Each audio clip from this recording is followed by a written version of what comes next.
Welcome to Take 5, your 5-minute inspirational message from Solid Rock Drogheda. I'm Nick Park, and one of the Facebook pages that I visit regularly is for the Northern Ireland Photographic Historical Society, because they have some amazing old photographs there, going back, some of them going back over 100 years, but many of them going back to whenever I was a child. And sometimes I just look at those photographs and they come up in my Facebook feed, and I just think, oh my goodness, that brings back something I haven't thought about for so many years.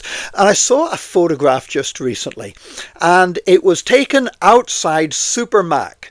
Now, Supermac was the first supermarket in Northern Ireland that opened up in the 1960s, and this photograph was taken from 1965, which I was about 3 years old in 1965, and I can remember as a child being taken to Supermac, and I remember being absolutely blown away by the place, because looking at it now, if you look at photographs of it, it looks quite dated, but back then we didn't have such a thing as a supermarket. We had a Spar at the corner, grocers, and you had a row of shops, and you had a butcher's and a pharmacy and a wool shop and a baker's and all of this, and the Spar, and but you didn't have a supermarket as such. And so to go into the first supermarket, everything was gleaming and white, and it was just incredible. For us, it was like something out of Star Trek. It was something science fiction dropped into our world that we'd never experienced before. And so I was fascinated when I saw this old photograph just recently from outside Supermac. But it was basically, they were painting the lines in the car park, the white lines for the cars to park. Now if you see, we see people painting white lines today, they got the machines that do it. But in this photograph, the guy, it's from 1965, and this man is painting the lines in the car park by hand. And he's not got the high-vis vest on at all. It actually looks like he's wearing a suit, or possibly could be some kind of a brown boiler suit, I don't know. But he certainly doesn't look dressed for the part of painting.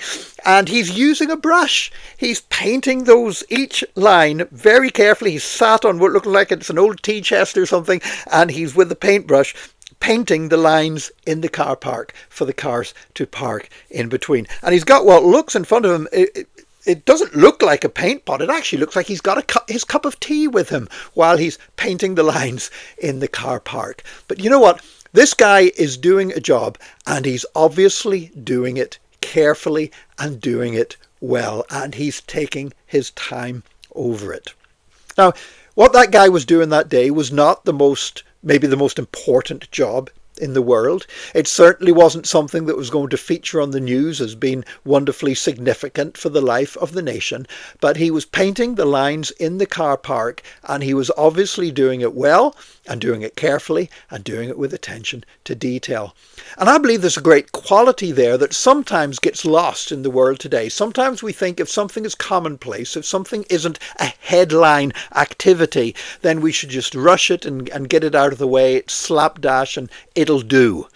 But this idea of doing jobs and saying, I'm going to do this the best that I can do it, even if it's only painting a line on the ground for cars to park in between, I am going to do that job to the very best of my ability. I think there's something to be said for that quality.